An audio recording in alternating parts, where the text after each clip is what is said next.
big story that we are tracking, where urging Russia and Iran to step aside from the Syrian crisis, US President Donald Trump ordered for military strikes against the regime of President Bashar al-Assad over the suspected chemical attack that took place in eastern Ghouta's Douma town just a few days back. Now, Donald Trump announced the strikes were in fact conducted in coordination with France and also the United Kingdom. Now, Trump had also said that the purpose of the strikes is to establish a strong deterrent against the production, spread and also the use of chemical weapons. Now, loud explosions lit up the skies over the Syrian capital of Damascus, and according to the US, general facilities in Damascus were allegedly storing what is known as sarin gas.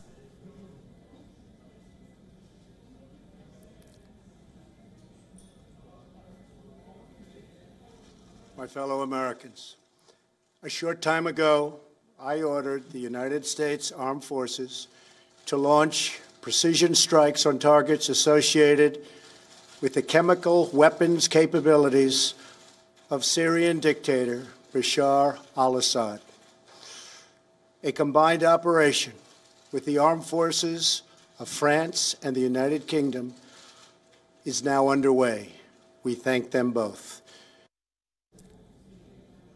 And also the US Defense Secretary of State James Mattis has called the strikes as a one-time event and has said that there are no further additional attacks that have been planned by the United States. The strike tonight separately demonstrates international resolve to prevent chemical weapons from being used on anyone under any circumstance in contravention of international law. I want to emphasize that these strikes are directed at the Syrian regime. In conducting these, avoid civilian and foreign casualties. But it is a time for all civilized nations to urgently unite in ending the Syrian civil war by supporting the United Nations-backed Geneva peace process.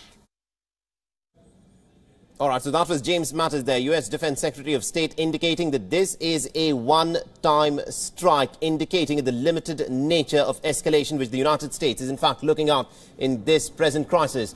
Meanwhile, British Prime Minister Theresa May has also reacted to the airstrikes against Bashar al-Assad's regime. Listen in to what she had to say. This evening, I have authorised British armed forces to conduct coordinated and targeted strikes to degrade the Syrian regime's chemical weapons capability and deter their use. We are acting together with our American and French allies. In Douma last Saturday, a chemical weapons attack killed up to 75 people, including young children, in circumstances of pure horror. The fact of this attack should surprise no one. All right, so that was Theresa May there, stating that she completely supported the US action in Syria, and also Britain did indeed take part in the 30 missiles that were in fact struck on Syria. Meanwhile, Iran, the staunch ally of the Syrian President Bashar al-Assad, has in fact strongly condemned the US airstrikes. Now, Iran has also warned of regional consequences against the attack on Syria, and here is what Iran has said, and I quote, "The attack is a blatant violation of international laws as well as ignoring the sovereignty and territorial integrity of Syria."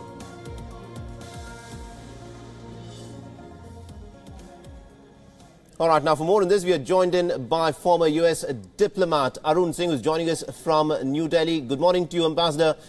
This was something that was in fact announced by the US President Donald Trump, where he had said that Syria will not be allowed to go scot-free after the chemical weapons that were allegedly used in Douma. How do you view this development that has taken place, where the US has now struck the Syrians with about 30 Tomahawk cruise missiles? So clearly there was political and other compulsion on the US president to be seen as taking action. Okay. You would recall that about a year ago, when the US had assessed that there had been chemical weapon use in Syria, at short notice in April last year, President Trump had launched several cruise missiles as attacks in Syrian territory. So at this time, for two broad reasons.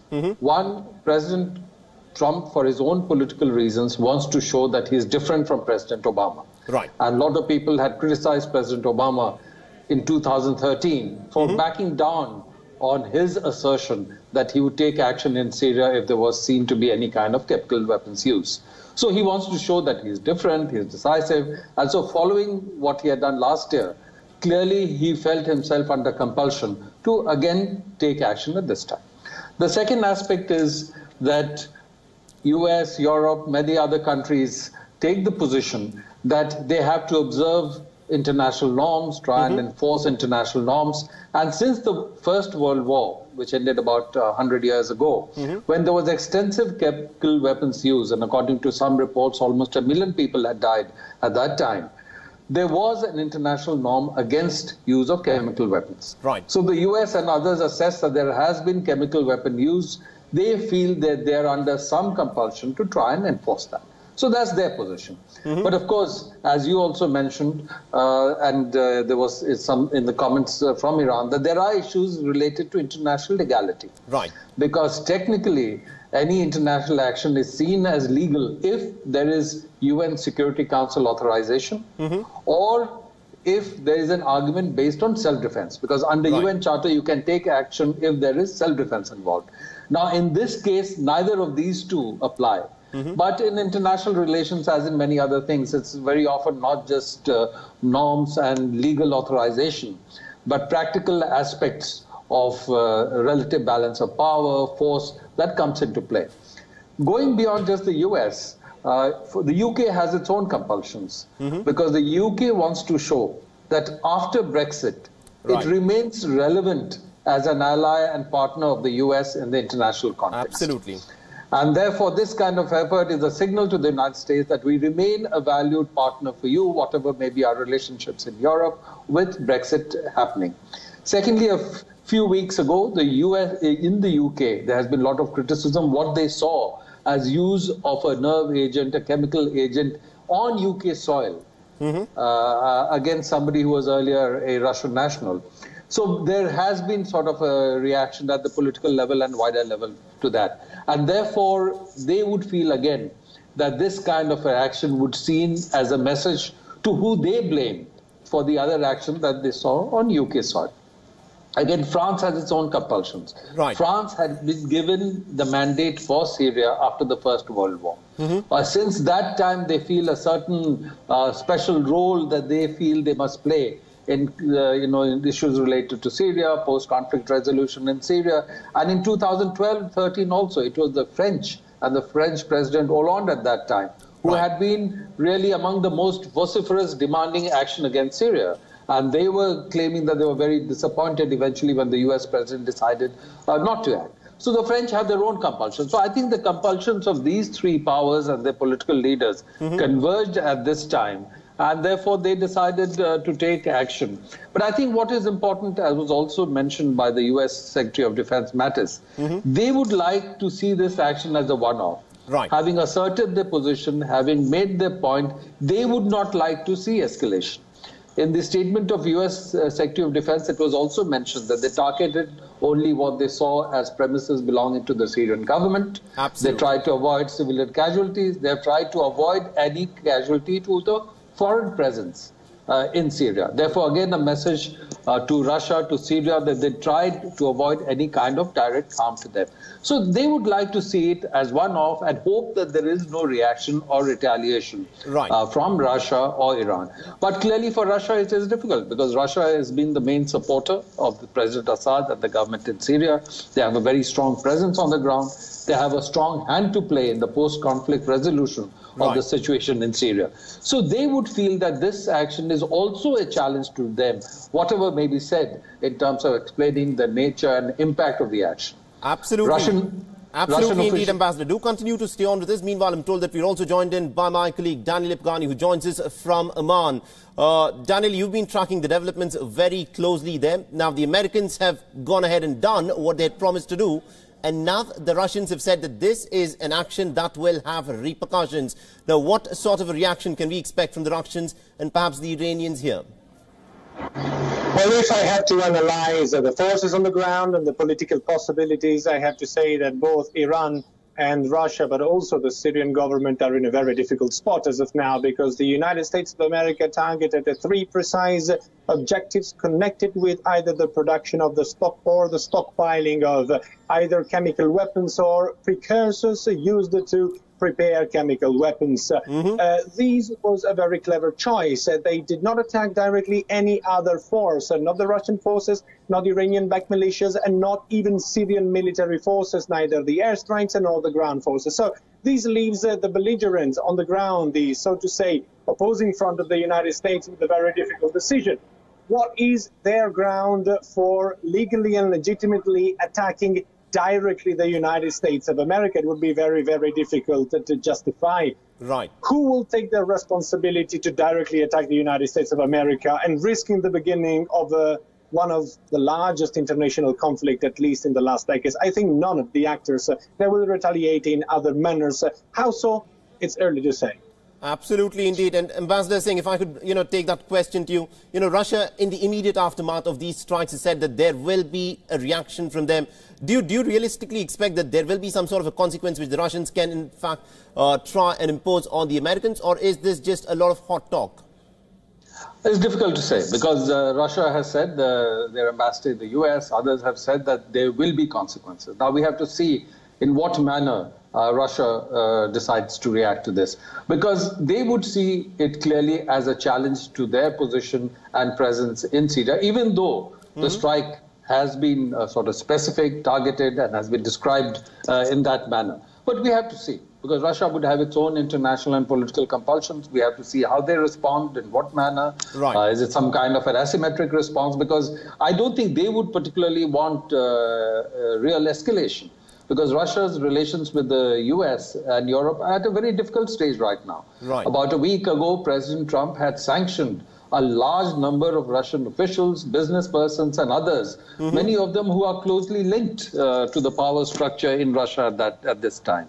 So after that, the Russian stock market took a hit, the ruble took a hit, business interests were affected. So how all this plays out, we have to see, because the relations between US and Russia and other countries in Europe are at a very, very difficult stage. Now, whether anybody really wants a further deterioration, perhaps that is not the best course to opt for right now. Absolutely. That, of course, is a point which a lot of people will be looking at very, very closely. In the immediate aftermath of these strikes, Russia did indeed vow retaliation. But will there be a further escalation of this little conflict is what needs to be looked out for in the next few forthcoming hours. And also, Daniele, if I could bring you in on this. This is not the first time that the US has in fact carried out missile strikes in Syria, because exactly last year on the 7th of April, the United States had struck Syria with 59 Tomahawk cruise missiles in what was termed as the 2017 Shirat missile strike. Now, this also was done after there was another alleged instance of chemical weapons that were in fact used in Syria. So how different is this present military strike that has taken place yesterday night from what took place in 2017? Before I answer to this question, one update. Israel has just said that the American airstrikes in Syria are completely justified. Right. Not that we expected Israel to say something different, but this is a relevant update, because Israel kept silent till now. How different it is, this attack? It is different in the magnitude, I would say, double the amount of weapons, not one single target, but three different targets, different in nature, not strictly military targets, I would say. Instead, in 2017, the target was primarily military. It was an air base with some also helicopters belonging to the Syrian Air Force there, who got heavily and severely damaged. Another difference is that in 2017, the United States of America told in advance to Russian forces that they were striking that precise location. Therefore, the Russians had all the time to pull back eventually their equipment, tools, armies, personnel from the Shariat airbase. This did not happen this time. As per what the Pentagon stated during the morning press conference, they just held normal deconfliction communication with Russia. Remember that this is what happens every day in Syria. Right. They communicated the movements and the possibility of U.S. jet fighters entering Syrian airspace. So this happens normally because the US-led coalition is still bombing against the US. So these are the main differences, but both our attacks are very symbolic in nature, targeting the very heart of Syria's chemical weapons production this time. Absolutely, indeed. Do continue to stay on with this, Daniel, and also Ambassador Singh. Meanwhile, Syria has, of course, said that there have been 3 civilians who have, in fact, been injured in the US airstrikes overnight. All right, so that was Syria on its state television announcing that, yes, indeed, the United States had struck Syria with about 30-odd Tomahawk cruise missiles. Now, this, remember, was followed up after an announcement by Donald Trump that he will make Syria pay after the alleged use of chemical weapons in Douma. And also, the Syrian government has, in fact, come forth and said that its air defense systems have shot down at least about 13 US Tomahawk cruise missiles. Syria claims that at least about 30 missiles were fired during the airstrike by the Americans, the French and the British. A Syrian government official has also said that the targeted sites were evacuated several days ago after a warning from Russia. Now, the official has also said that the 30 missiles that were fired in the attack, and also a third of them, were shot down by the Syrian air defense system. Meanwhile, hundreds of Syrians have taken to the streets in Damascus on this morning, condemning the US airstrikes on the Syrian facilities. Now, the United States on late Friday had launched about over 30 Tomahawk cruise missiles at various Syrian research and scientific facilities. And what the United States said was a strong message to President Bashar al-Assad over a suspected chemical attack in the eastern Ghoutas Douma.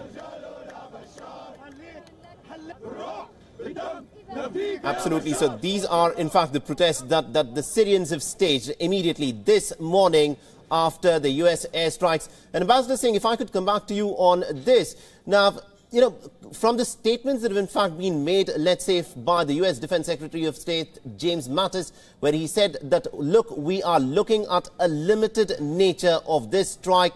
You know, this clearly hints that the United States does not want any further escalation from this point onwards. Absolutely. That would be their preferred option, because even earlier reports had come out that when the US was contemplating some action, it was the US Secretary of Defense who was advising caution. Right. Because there are consequences. There is a presence of Russian forces on the ground. There's the Iranian presence on the ground, and they would certainly not want any kind of escalation. So he was advising caution, but eventually, for the reasons that I described earlier, the US felt itself under some kind of requirement to take some action.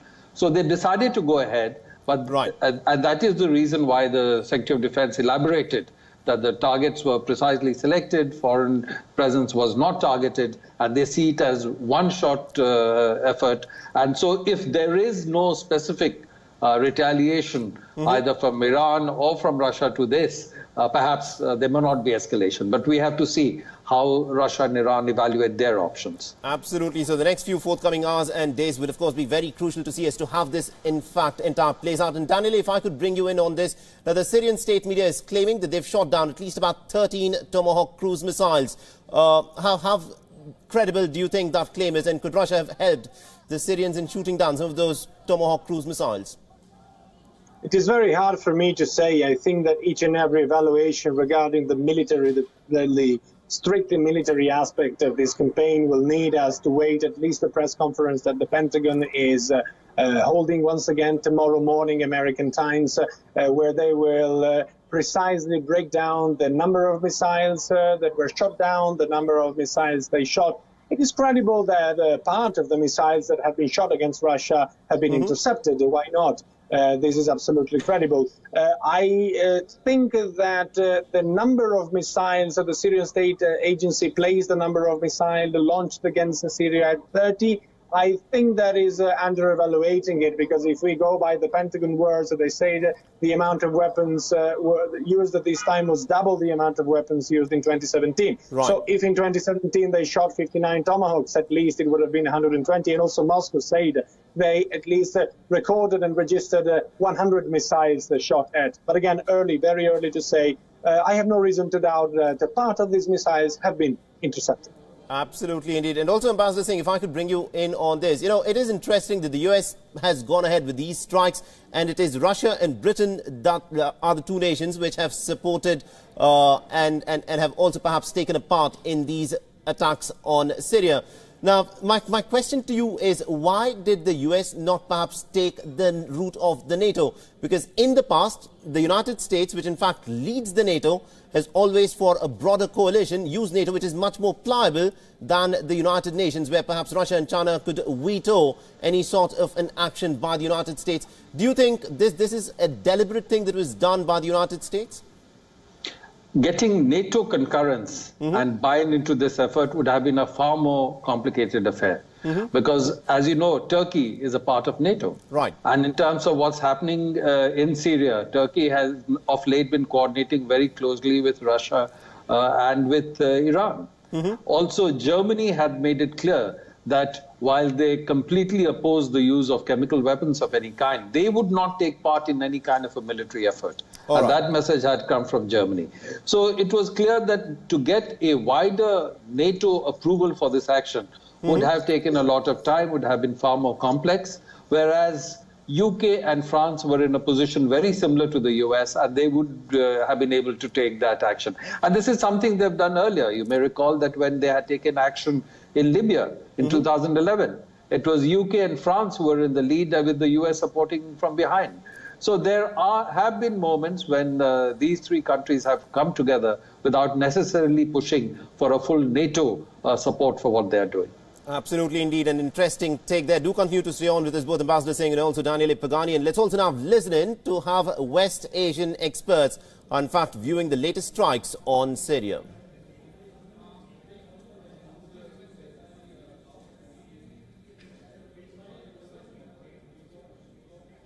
Well, one hopes that this strike will have both political and military impact on the Assad regime, as well as Assad's foreign backers, which the president mentioned, Russia and Iran, as well as the various Shia militias that are rampant and buoy Assad's forces across the country.